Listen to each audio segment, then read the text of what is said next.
Hello students, I welcome you all to the class on General Knowledge and Current Affairs. We'll be covering the month of November 2018. Let's have a look at the contents. We'll go through the national news, international news, game section, important days, military exercises, the award section and the some space news. Let's get started with the national news first. The very first news is Global Agriculture and Food Summit 2018 held in Jharkhand. Let's see what is it all about. Union Agriculture Minister Radha Mohan Singh inaugurated Global Agriculture and Food Summit 2018 in Ranchi, Jharkhand. 7 countries including China, Israel and Malaysia participated in the 2-day summit. Several dignitaries attended the inaugural ceremony including Jharkhand Chief Minister Raghubar Das and Niti Aayog CEO Amitabh Kant. Srimati Draupadi Murmu is the present governor of Jharkhand. So students, this Global Agriculture and Food Summit, it provides a platform for various farmers, entrepreneurs, scientists, planners to come together under one roof and share their experiences as well as formulate strategy for the future so as to boost the agriculture productivity and production. So the Global Agriculture and Food Summit 2018, it was held in Jharkhand at Ranchi and it was attended by the Jharkhand Chief Minister Raghubar Das and Niti Aayog CEO Amitabh Kant. Let's move to the next news now. India successfully test fires intercontinental ballistic missile Agni 5. The indigenously built intercontinental ballistic missile Agni 5 has been test fired successfully from Abdul Kalam Island under Chandipur Interim Test Range. It can carry both nuclear and traditional weapons. This is the 4th successful test of this missile.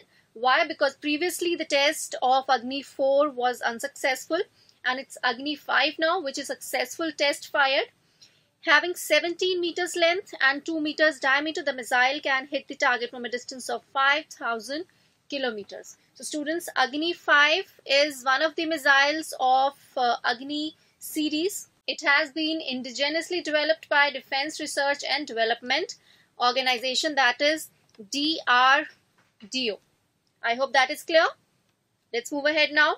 Raksha Mantri launches Mission Raksha Shakti. Raksha Mantri, that is the Defense Minister. Who is the Defense Minister? Srimati Nirmala Sitharaman, who has formally launched Mission Raksha Shakti in New Delhi. The event showcased salient inventions and innovations achieved by Defense Research and Development Organization, Defense Public Sector Undertakings and Ordnance Factories, which have resulted in the successful filing of intellectual property right applications. So first of all, students, will try to understand what is meant by IPR, that is intellectual property rights. These rights are the rights which are granted to the persons over the creations. It is granted for a particular period of time. They have an exclusive right over their inventions for a particular period of time.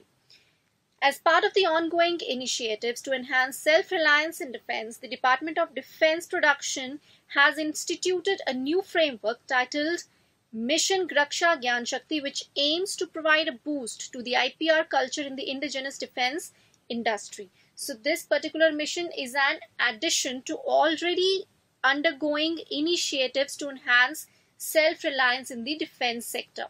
So the particular aim of this Mission Raksha Shakti is to boost the IPR culture, to promote the IPR culture amongst the defense sector. I hope that is clear. Now let's move on to the next news. Finance Minister Arun Jaitley released the book Making of New India. The President of India, Shri Ramnath Kovind, received the first copy of the book Making of New India, Transformation under Modi Government from Shri Arun Jaitley, Union Minister for Finance and Corporate Affairs. Shri Jaitley formally released it at a function held at Rashtrapati Bhavan. So this is a new book which is released by the Finance Minister and the first copy was presented to the President of India, Shri Ramnath Kovind. This book is edited by Dr. Bibek Debroy, Dr. Anirban Ganguly and Shri Kishore Desai and contains 51 essays on themes ranging from economy to diplomacy, education to public health. So basically, this book explains the transformation that has happened in India under Narendra Modi. Let's move ahead now. Dehradun Airport to be named after Atal Bihari Vajpayee. The Uttarakhand government has decided to rename the Dehradun Airport after former Prime Minister Atal Bihari Vajpayee. The proposal to rename the Jolly Grant Airport after Atal Bihari Vajpayee was approved by the State Cabinet at a meeting chaired by Chief Minister Trivendra Singh Rawat. So who is the Chief Minister of Uttarakhand?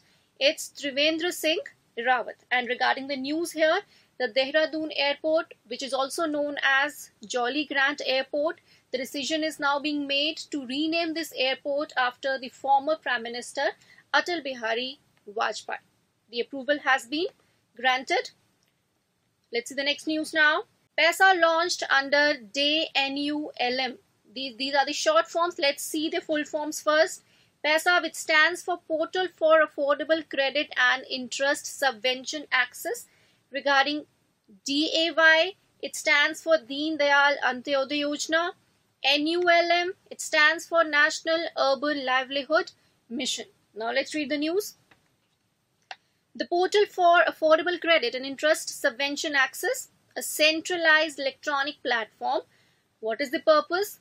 For processing interest subvention on bank loans to beneficiaries under Deen Dayal Antyodaya Yojana, National Urban Livelihoods Mission, was launched by Sri Durga Shankar Mishra, Secretary, Ministry of Housing and Urban Affairs. So this is an electronic platform. A portal has been launched for processing the interest subvention on bank loans. So students, what is interest subvention?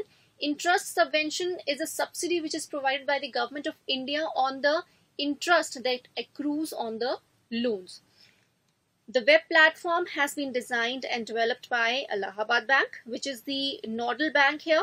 All 35 states, UTs and all scheduled commercial banks, RRBs, that is the regional rural banks, and cooperative banks are expected to be on board the PESA portal soon. So this is a very important news with regard to the digitalization in the loan sector. I hope that is clear. Now let's move on to the next news. Government launches Bhasha Sangam. The government has launched a unique initiative called Bhasha Sangam to introduce school students to 22 Indian languages. The initiative under Ek Bharat, Shresht Bharat was active for the period between 22nd November and 21st December. So students, this idea of Ek Bharat, Shresht Bharat, it's an idea which celebrates the unity and diversity of India. So under this idea, this particular program called Bhasha Sangam has been launched. What is the purpose? To introduce school students to 22 Indian languages which are given in the 8th schedule of our constitution. Bhasha Sangam is a program for schools and educational institutions to provide multilingual exposure to students in Indian languages. Another objective of Bhasha Sangam is to enhance linguistic tolerance and respect and promote national integration. So what is the basic objective? The objective is national integration by helping the school students and several students of other institutions to have an exposure to various languages of India, especially the 22 Indian languages which are also called scheduled languages. Let's go ahead now. Okay, now let's start the international section. The first news is leftist leaders Andres Manuel Lopez Obrador sworn in as Mexico president.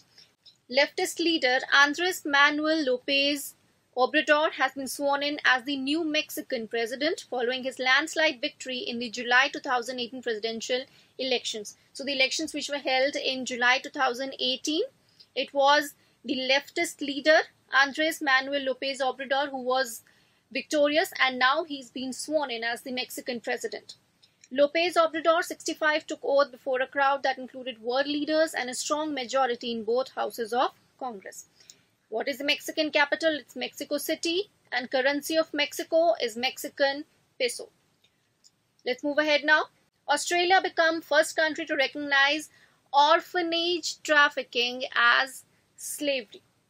Australia has become the first country in the world to recognize orphanage trafficking as a form of modern slavery.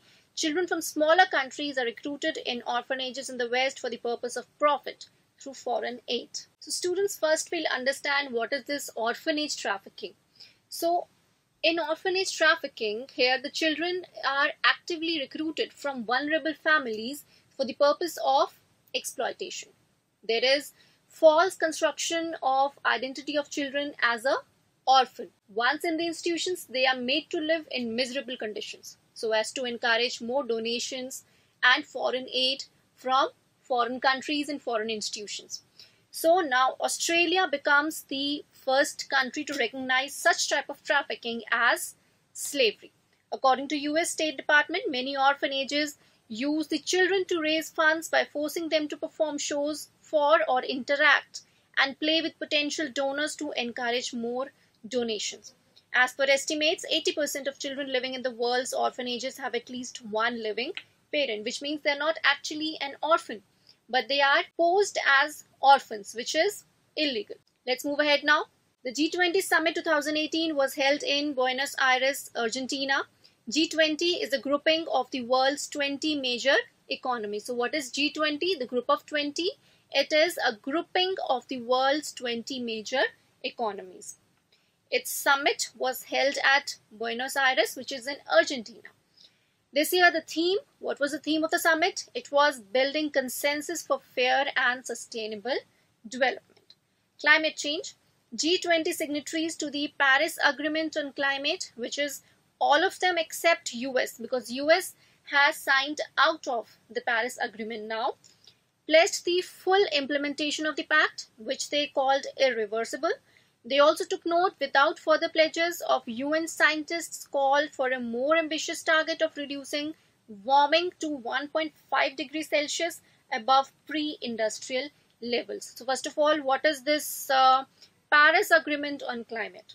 The Paris Agreement on Climate is an agreement under the United Nations Framework Convention on Climate Change. Now, what is this United Nations Framework Convention on Climate Change? It's an international agreement which was signed in the year 1992 on sustainable development and protection of the environment. So the Paris Agreement on Climate is an agreement which is signed under the framework of United Nations Framework Convention on Climate Change for the purpose of greenhouse gas mitigation, adaptation and finance starting from 2020. So regarding which G20, which are the signatories to the Paris Agreement on Climate, the summit was held in 2018, where in Buenos Aires, Argentina. I hope that is clear. Let's move ahead now. Katowice Climate Change Conference 2018 held in Poland. The UN Climate Summits, that is so-called Conference of Parties, are global conferences in the course of which action for climate policy are negotiated. The Climate Change Conference 2018 was held in Katowice, Poland. For the first time, the Climate Summit took place in Katowice. This year's summit included 24th Conference of the Parties to the United Nations Framework Convention on Climate Change, about which we discussed just now, 14th meeting of the parties to the Kyoto Protocol, and the first conference of signatories to the Paris Agreement. So UNFCCC, under its framework, the Conference of Parties are held annually. And this year, the COP, which is the 24th Conference of the Parties, it was held in Katowice in Poland. Let's move ahead now. Atal Bihari of Ethiopia wins Pune International Marathon. It was again all Ethiopian show in Pune International Marathon 2018. Atal Bihari of Ethiopia won the full marathon with the timing of 2 hours 17 minutes 17 seconds. In women's full marathon, Pascalia Chepgoji from Kenya stood first with a timing of 2 hours 50 minutes 27 seconds.